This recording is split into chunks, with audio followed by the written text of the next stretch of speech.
Bem-vindo ao Papo Espírita, a espiritualidade na sua vida. Olá, seja bem-vindo, seja bem-vinda a mais um programa Papo Espírita, da Comunhão Espírita de Brasília. Hoje, nosso tema, nós vamos conversar sobre como vencer a solidão. E para isso, estamos aqui nesse grande bate-papo, um assunto tão importante. Estamos com a nossa querida Thelma Alves e uma convidada especial, a Tatiana Góes. E vocês, meninas, tudo bem? Preparada para o nosso bate-papo hoje? Tudo bem, Thelma? Tudo bem? Tatiana? Tudo bem. Seja bem-vinda, Tatiana. Obrigada. Tatiana, ela é trabalhadora da Comunhão Espírita de Brasília. Ela trabalha... Desde a infância que eu estou na comunhão. Falta tempo, né, Tatiana? A gente trabalha em vários grupos, é palestrante, trabalha no grupo de sustentação da nossa casa, no grupo de psicografia, e como ela mesma disse, desde criança, ou seja, já está acumulando uma longa estrada de trabalho na comunhão, né, Tatiana? Sim. E o nosso papo hoje, gente, é de extrema importância. E para isso nós estamos trazendo aqui, como base, uma palestra que a Tatiana fez na Comunhão Espírita sobre o título de solidão. E o nosso papo hoje, portanto, tem esse encontro dessa palestra da Tatiana, como também a fonte que ela utilizou, que é o livro Homem Integral, que é do Espírito Joana de Ângeles, psicografia de Divaldo Pereira Franco. E para iniciar o nosso bate-papo, essa benfeitora diz o seguinte: a solidão, que se origina nas paisagens do medo, é, na atualidade, um dos mais graves problemas. Enxameiam na sociedade os solitários por livre opção e aqueles que se consideram marginalizados ou são deixados à distância pelas conveniências dos grupos. Bem, assim, né, com essa introdução já da benfeitora de Ângeles, Tatiana, vou começar com você o nosso bate-papo. Que reflexões a benfeitora está querendo que a gente comece pensando na solidão, pensando nos relacionamentos humanos, levando para esse olhar que ela nos traz, que a solidão tem se tornado um dos mais graves problemas. A palavra está contigo. Os mais graves problemas, até porque esse autoencontro para nós ele é muito doloroso. Nós vivemos numa sociedade que cada vez mais preza pela imagem. E a gente é educado desde a infância que os melhores são aqueles mais competitivos. Eu preciso ser o melhor. E os outros, o que são na minha sala de aula, no meu ambiente de trabalho, se eu sou o melhor, os outros são os piores. E a gente vai se desconectando um do outro neste nosso processo de precisarmos demonstrar algo de melhor do que o outro, sem entender que nós precisamos ser os últimos para sermos os primeiros. E aqueles que desejarem apenas e unicamente ser o primeiro, em algum momento será o último, porque esse nosso trabalho interno é o que mais é importante para nós e é mais doloroso.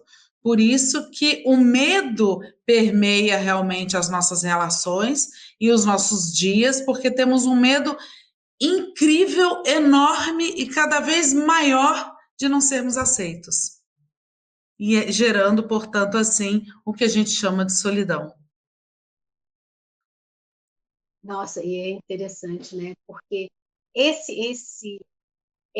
visão que você traz da importância, né, do olhar interno, é completamente contrário, né, a esses valores que nós estamos recebendo da sociedade, né, uma sociedade competitiva, onde o sucesso, na verdade, sinônimo de felicidade, significa triunfo nos negócios, na produção, né, no círculo social, enquanto destaque, né, pessoal, Sim. Destaque da personalidade, e o quanto esse medo que você já nos trouxe também, o quanto que esse medo é gerado pela necessidade de se manter esse status, né, de alguém de sucesso, o quanto que se tem que ser criativo no sentido de chamar atenção, de atrair todos os holofotes para cima de si, né, e o quanto isso vai tornando mesmo a vida bastante esvaziada de sentido, né?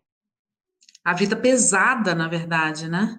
Porque acaba que passamos um dia de glamour, com festas, com relacionamentos, com reconhecimentos, mas em algum momento a gente vai ficar sozinho, dentro dos nossos quartos, em casa, por mais que a gente esteja ao lado de alguém, por mais que a gente tenha família, né? Ah, eu tenho um marido, eu tenho uma esposa, eu tenho filhos, eu tenho uma pessoa que vive comigo, mas ao mesmo tempo eu me sinto profundamente só, porque eu não consigo compartilhar o que há de pior em mim com o outro. Eu preciso sempre demonstrar aquele verniz exterior que, na maioria das vezes, é falso. O que tem dentro de mim, os meus medos e os meus anseios, é o que eu tenho receio realmente de colocar para fora, porque eu tenho receio de ser julgado, porque eu não posso ser diminuído. Eu não posso me sentir excluído do grupo. E aí eu vou gerando determinados transtornos internos e buscando, inclusive, alívio para esse algo que eu não conheço, que é algo dentro de mim, em situações totalmente desequilibrantes, ou pior ainda, que aí eu vou buscar no álcool, no uso de drogas, eu vou buscar na prática dos excessos, encontrar uma tranquilidade que eu só teria realmente com o menos, não com o excesso, não com o peso das coisas, até porque a matéria ela é apenas um instrumento nesse nosso caminhar como um todo, justamente para facilitar este nosso autoencontro. Ela não é o fim, ela é apenas o meio. O fim somos nós mesmos. Eu costumo, inclusive, dizer, quando a gente estuda em profundidade, eu gosto muito do capítulo 3 da Gênese, onde a gente estuda o bem e o mal, o instinto e inteligência, quando a gente diferencia exatamente, por exemplo, o animal do hominal, de nós, seres humanos. O animal ele possui apenas instinto, e muitos desses instintos são importantes para nós. É um instinto de conservação, é um instinto de reação quando a gente se vê em perigo. Esses instintos nos protegem, né? Só que a partir do momento que eu vou desenvolvendo a inteligência, e principalmente eu adquiri o pensamento contínuo, eu me tornei um indivíduo, é o indivíduo que importa. E se eu sou um ser humano, é porque eu posso ser aquilo que eu construo. O animal ele é apenas dominado pelo instinto. Nós podemos ser um indivíduo, um humano diferenciado a partir do momento que eu compreendo essas minhas dificuldades internas e passo a trabalhar. Só que é muito complicado para nós, porque a dor, o sofrimento em determinados momentos, ela faz com que a gente, com força, arranque essa casca de desequilíbrio e encontre a nós mesmos. Só que pouco nós estamos dispostos a passar por momentos de dor que são tão engrandecedores para nós. E a gente tem um remédio hoje para tudo. É um remédio para ansiedade, é um remédio para dor, um remédio para hiperatividade, é um remédio para... A gente tem um remédio para tudo. Tudo tem diagnóstico, né? Tudo tem um diagnóstico, né? Por exemplo, eu posso dizer que eu sou uma pessoa que tem uma hiperatividade, né? Eu faço 1 milhão de coisas ao mesmo tempo, meu cérebro consegue manipular uma infinidade de informação que os meninos do escritório que trabalham comigo ficam, meu Deus, eu preciso do sistema e está tudo na sua cabeça, né? Talvez, se eu fosse uma criança na atualidade, a minha mãe iria me dar, os meus pais iriam me dar um remedinho para curar essa minha hiperatividade, que é tão importante para mim hoje, porque eu consigo realizar uma infinidade de tarefas, com louvor, inclusive, sem deixar nada para trás, né? E quando eu tenho dificuldade, eu peço ajuda, sem precisar usar medicamento, mas hoje é muito complicado, até porque pouquíssimas pessoas buscam essa parte espiritual, que é o que a gente promove dentro da doutrina espírita. Essa muleta da parte do alimento para os nossos espíritos, ela é de suma importância. Essa semana eu conversando com uma pessoa e ele falando dos problemas, falando que está com dificuldade financeira, e falando do filho, falando da ex-mulher, falando disso, falando daquilo, falando uma série, só falava de problemas. Em algum momento eu virei para ele e perguntei, eu não falei nada, eu nem questionei, nem tive uma posição de que estava com pena, porque normalmente essas pessoas querem, de alguma forma, ver a nossa demonstração de, ai meu Deus, coitadinho, estou aqui com você, né? Eu fiz a seguinte pergunta para ele: de que maneira você está trabalhando a sua espiritualidade? Ele parou, regalou o olho. Como assim? Você não está entendendo o que eu estou dizendo? Eu falei, eu entendi tudo. Eu só queria saber de que maneira você está reforçando esse alimento espiritual que é tão importante para você conseguir superar todos esses problemas que você está me dando. Ele parou de falar, parou de reclamar, ficou com raiva e saiu.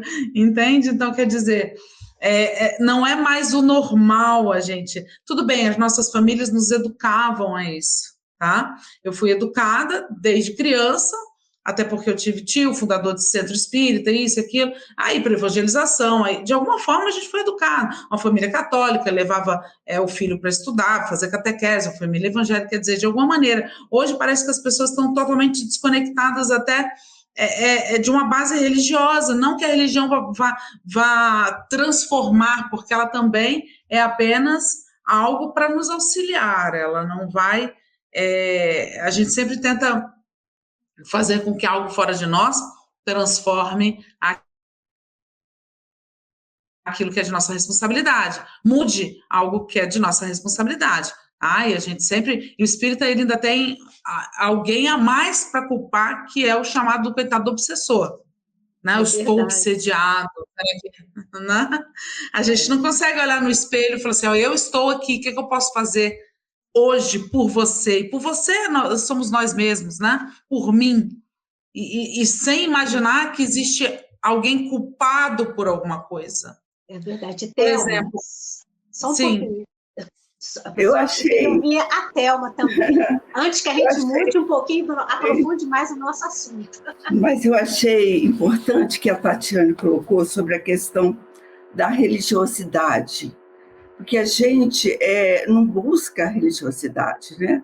Geralmente a gente deixa Deus para terceiro plano, ou só lembra, eu já coloquei aqui, quando a gente está em dificuldades, né? Está numa doença grave, está numa situação grave, mas quando está passando em fases boas, por exemplo, nem lembra. Dorme, acorda como autônomo. Não está nem aí. Então, essa necessidade que nós passamos, que a gente fica oscilando, né?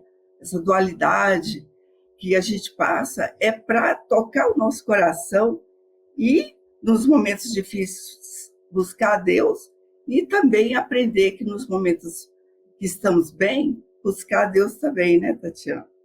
Por isso que eu achei importante essa questão, quando a gente tem essa oportunidade de levar os filhos para a evangelização, para catequese, ou, né, na igreja evangélica. Que a pessoa goste, porque eu acho que isso é muito pessoal, até porque a gente sabe que o conhecimento é universal. Quando a gente estuda as leis morais, a gente sabe que o conhecimento é universal. O próprio Espírito da Verdade diz que não existe melhor religião, toda aquela que leva o homem a praticar o bem, ela é importante e necessária, que tudo isso vai deixar de existir a partir do momento que a ciência e o conhecimento da humanidade evoluir, que a gente vai aprender isso na escola. A reencarnação vai ser uma fórmula matemática.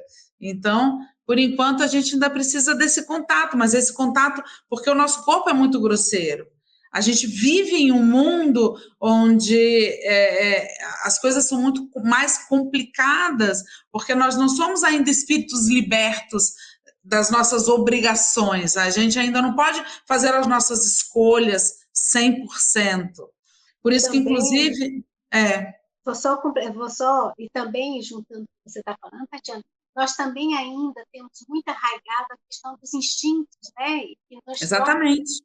Pode prosseguir. Então, os instintos que você está falando também são grandes Justamente, agregadores. ainda somos muito mais materiais e animais do que espirituais, né? E nós temos um corpo que nos exige muita coisa, ele nos escraviza muitas vezes, porque ele produz hormônios, aí a gente precisa de um relacionamento, precisa estar com alguém, ele precisa ir no banheiro, ele precisa comer. Então, em muitos momentos, como nos dizem os espíritos, e até lembrando um pouco de Platão, a gente vive em função do nosso corpo. E isso nos desconecta da nossa verdadeira essência, que é a nossa parte espiritual. E aí permanecemos nesse sentimento de solidão, porque a matéria não vai preencher esse vazio interno que a gente possui, essa nossa necessidade de felicidade, de alegria, de companheirismo, porque nós somos seres, nós somos indivíduos, nós nascemos sozinhos e sozinhos iremos retornar à pátria dos espíritos, nós morremos um pouco todos os dias. É como um tio meu falou, ele é bem idoso, eu perguntei para ele, tio Valdir, como você está? Aí ele falou assim, eu estou bem, eu estou indo embora, devagar, mas eu estou indo, cada dia um pouquinho. Então, para todos nós, independente da nossa idade, da nossa condição física, nós estamos indo embora um pouco. E a matéria, ela nos dá esse embate, nos mostrando que ela não é o motivo principal da nossa existência. A doença é natural do corpo físico, porque nós produzimos células, essas células envelhecem, elas às vezes se reproduzem de forma desordenada, se tornam um câncer, e aí a gente fica, meu Deus, é um castigo de Deus. Não, é só corpo, e eu não sou o meu corpo físico. Isso é só para lembrar que isso aqui é o corpo e eu sou outra coisa. Ah? Quantas pessoas que passaram por uma doença grave tiveram essa experiência, da vontade de deixar o corpo, fica aí fazendo radioterapia e tomando a medicação, fazendo cirurgia, que eu vou ali resolver meus problemas. O corpo, ele nos agrilhoa justamente porque nós não somos o corpo físico, nós somos o espírito, nós somos espírito, né? E essa relação com a matéria é tão importante porque é necessária para a nossa etapa evolutiva. Nós precisamos da experiência dessa matéria financeira. Necessitamos dessa experiência, mas a gente tem que entender que ela faz o papel dela e nós somos outra coisa. Sim, não. E essa é a nossa dificuldade, né? E eu acho que essa dificuldade, a dor que a gente passa nessa vivência, até a gente descobrir e crer de fato que nós somos, além da matéria, né, imortais, espíritos, né? A gente bate muita cabeça até conseguir, né? Ainda somos muito crianças rebeldes e teimosas. Quando cansa de apanhar e começa a buscar outras informações, né? Começa a buscar... Mas o mundo da atualidade ele está muito complicado. Por exemplo, eu comentei com você que eu trabalho viajando e eu estava em Londres a trabalho. Assim, andando na rua em Londres, por exemplo, eu fiquei bastante assustada com o excesso de uso de drogas, algumas drogas realmente transformando a fisionomia das pessoas, rapazes e moças na rua como se fossem zumbis. O poder público não consegue resolver esse problema. Pessoas jogadas na rua com seringa pendurada no braço. É assim, aterrorizante, sabe? Como a droga virou a muleta da alma. Mas né? Aí é o que você também estava falando da questão da religiosidade, vou trazer para aquele campo que é como nós lidamos com as coisas, né? Como nós lidamos com essa experiência da matéria, né? Porque é muito fácil a gente responsabilizar terceiros pela nossa frustração. Né? É muito fácil a gente realizar fugas nas compulsões, sejam elas quais forem, porque nós não somos responsáveis. Acho que a grande dificuldade da humanidade é assumir sua própria responsabilidade consigo. Mas essa que é a dificuldade, as pessoas vivem muito de imagem, eu preciso ser melhor do que o outro não pode ser meu parceiro, companheiro, eu não posso desejar que ele cresça, que ele prospere, eu tenho que prosperar. E o mundo, a gente sabe que, já plagiando Francisco de Assis, se eu não desejar o bem do outro, se eu não amar o meu próximo, como que eu posso receber esse amor? Tá? Se eu não compartilhar essa prosperidade, porque se eu pensar na prosperidade, o universo ele é próspero, ele não para, ele não cessa de criar.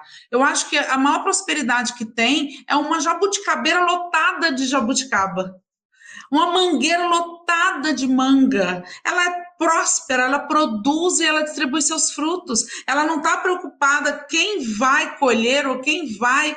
Não, o objetivo dela é prosperar. E se ela não distribui esses frutos, ela vai secar e deve ser cortada. E, na verdade, se eu não quero distribuir esses frutos, eu fico só. E se eu fico só, em algum momento eu vou secar. Na verdade, esse entendimento de que a prosperidade é essa energia compartilhada é o que importa para nós, e essa virada de chave, ela é complicada e demanda muitas vezes muita dor, apesar de que a gente sempre fala que o sofrimento é opcional, muita dor no sentido de que você está no caminho errado, cai do cavalo, ó Saulo.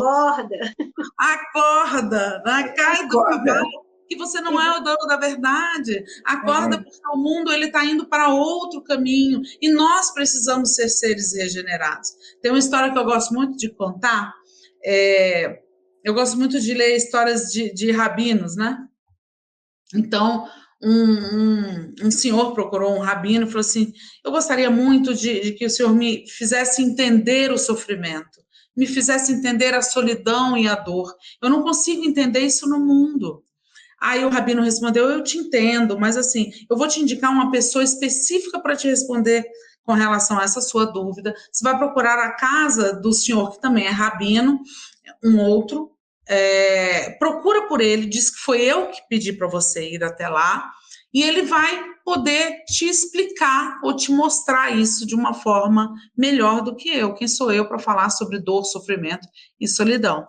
Aí ele foi até a casa desse outro rabino, o outro rabino o recebeu muito calorosamente, deixou inclusive ele se hospedar em sua casa e tudo mais. E aí, de repente, ele começou a observar a casa desse senhor. Muitos dos seus familiares tinham doenças gravíssimas, sem cura. Eles passavam muita necessidade, em alguns momentos, com certeza, até fome, e uma pobreza e uma simplicidade que ele ficou chocado. E aí o rabino perguntou: mas o que o meu amigo, o meu colega pediu para você vir aqui? Que realmente eu posso te ajudar? Ele falou assim: não, é porque eu perguntei para o rabino, eu queria entender a dor, o sofrimento, a solidão do mundo, e ele pediu para te procurar. Aí ele falou assim: olha, tudo bem, que bom que ele pediu para você me procurar. Eu só não estou entendendo porque eu sou uma pessoa feliz, a minha vida é super tranquila, eu só não entendi por que ele me indicou para te responder sobre isso. Então, quer dizer, o olhar para o sofrimento, ele é muito pessoal. Ele vivia naquele ambiente que, para a maioria de nós, seria de extrema dor, solidão e sofrimento. Mas para ele estava tudo lindo, maravilhoso, e ele era profundamente feliz. Uma outra questão, uma outra história interessante de uma milionária americana que ela sempre um expoente, capa de Forbes, sempre uma mulher muito bem sucedida e tudo mais, foi presa por lavagem de dinheiro. Na prisão, ela ficou um bom tempo presa, e depois, quando ela saiu, foram entrevistá-la, né, porque ela era uma mulher famosa, e ficou mais ainda após esse acontecimento, foram entrevistá-la como é que foi a experiência dela na cadeia. E ela disse o seguinte: olha, eu fiz as melhores amigas que eu tenho, que eu vou ter para o resto da minha vida, elas estão presas. Eu vou continuar indo visitá-las todos os meses. Eu tive que olhar para mim, eu fiquei numa solidão que eu nunca experimentei na vida, mas ao mesmo tempo foi ali que eu me encontrei, porque eu não estava mais preocupada com nada em torno de mim, com a minha imagem, porque a minha imagem tinha sido destruída, eu estava presa, e eu nunca fui tão feliz quanto dentro daquela cadeia, né? Então, muitas vezes a gente acha que vamos encontrar a felicidade quando, por exemplo, ou essa solidão vai acabar quando encontrarmos alguém, quando conquistarmos o emprego dos sonhos, quando a nossa conta bancária ficar recheada, e a experiência nos diz exatamente o contrário, né? Aquela história, um amigo meu agora divorciou e falou assim: Tati, eu preciso encontrar alguém que me faça feliz. eu falei assim, nossa, coitada dessa pessoa, ela já vem com uma carga e com uma obrigação, se você encontrar essa pessoa, de te fazer feliz. Você que tem que encontrar a felicidade em você mesmo. Nós Esse é que o temos que pensamento ser. geral, né? As pessoas buscam amor nesse sentido, alguém me fazer feliz. O que você acha, Théo? Exatamente. O critério, né? A gente vai atrás de Isso, né? alguém cheio de critérios, cheio eu quero uma pessoa alta, quero uma pessoa assim, Checklist, né, Thelma? checklist, né? E aí fica nessa coisa infinita e acaba não encontrando ninguém, porque As coisas podem ser mais simples. simples. E outra coisa, você tem que fazer o critério para você. Você tem que fazer o checklist para você. Porque se eu estou sendo assim, então vou procurar ser uma pessoa diferente. Esse autoconhecimento é que nós temos que fazer o nosso auto-checklist. Exatamente. Na verdade, né, Tati? Porque, na verdade, a gente quer que tudo de fora nos faça feliz. Não, eu vou encontrar um emprego, esse emprego tem que me proporcionar felicidade, eu tenho que gostar do que eu faço. Não, você não imagina que você vai para uma empresa e vai proporcionar o crescimento e a melhoria daquele ambiente que você vai trabalhar. Não, a gente pensa o contrário, a empresa que tem que nos fazer felizes, né? Ou se eu vou me relacionar com alguém, este alguém que precisa me proporcionar o meu crescimento, o meu aprimoramento e a minha felicidade. Não, a gente não vai para um relacionamento pensando o que eu posso dar de melhor para que essa pessoa seja mais feliz e assim eu serei feliz também. Então, esse pensamento errado ou contrário faz com que a gente encontre no meio do caminho mais tristeza, mais solidão, porque é uma responsabilidade muito grande, né? Quer dizer, a Miriam tem que me fazer feliz, a Miriam tem que me agradar, coitada da Miriam, e a gente cobra isso nos nossos relacionamentos. Total inversão de valores, né? Isso. Total inversão.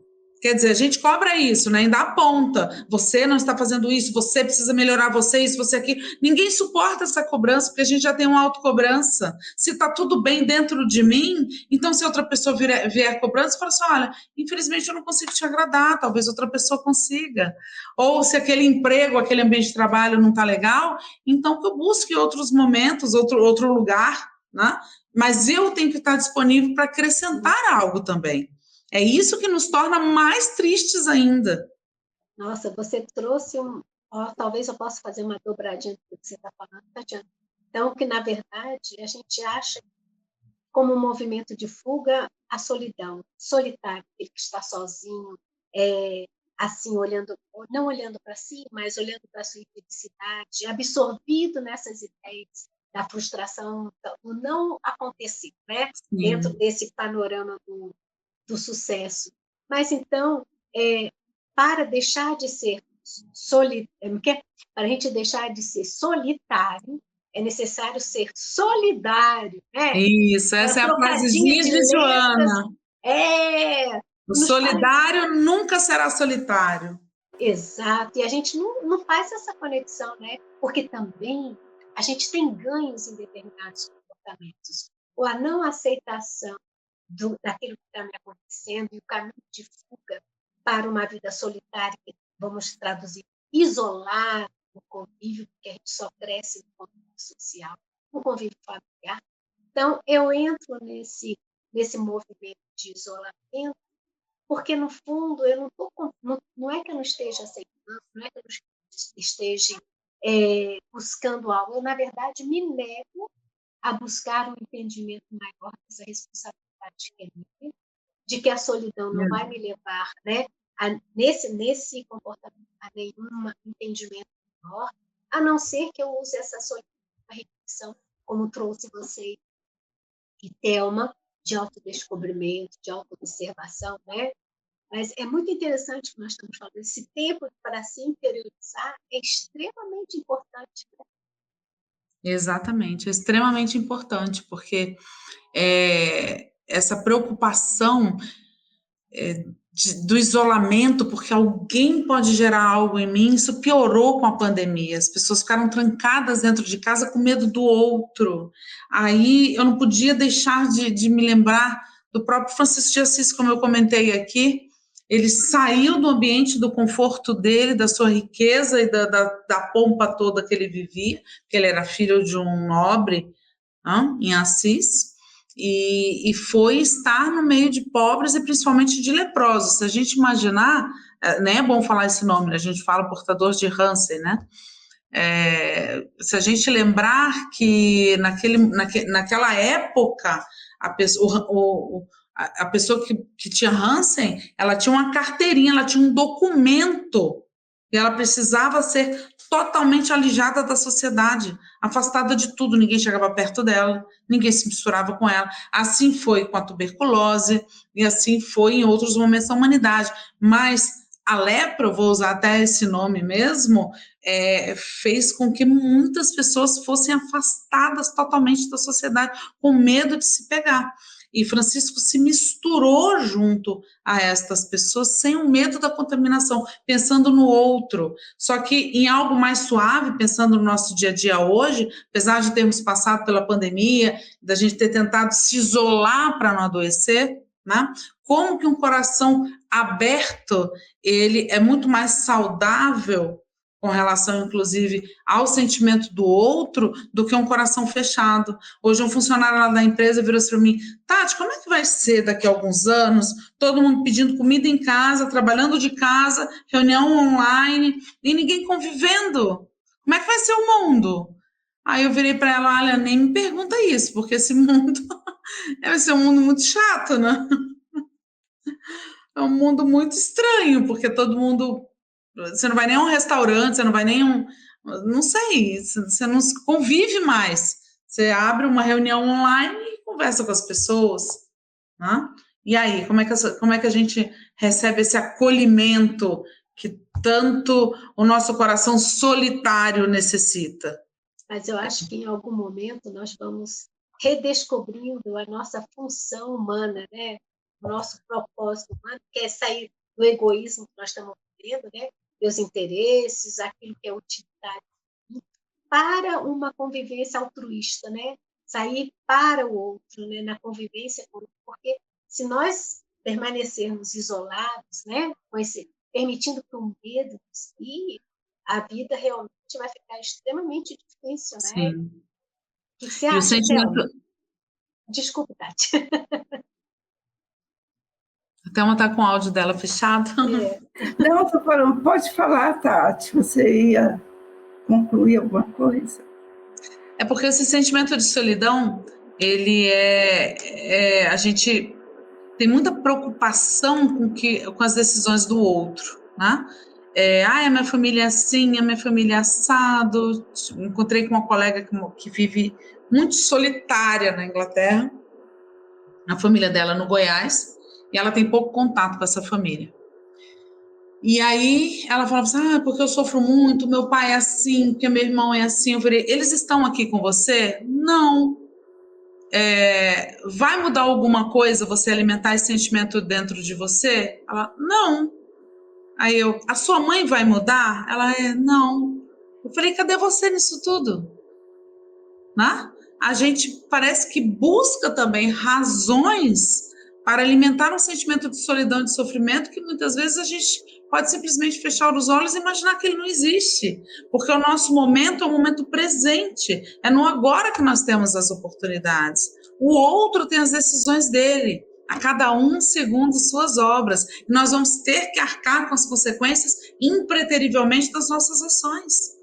E quais são as nossas ações e as nossas escolhas no nosso hoje? O que a gente está promovendo de bem e de mal para nós e para o outro no agora? E às vezes a gente fica vinculado a pessoas que a gente simplesmente não vai mudar. Não adianta. E às vezes tem a proporcionalidade do que a gente imagina que seja essas coisas.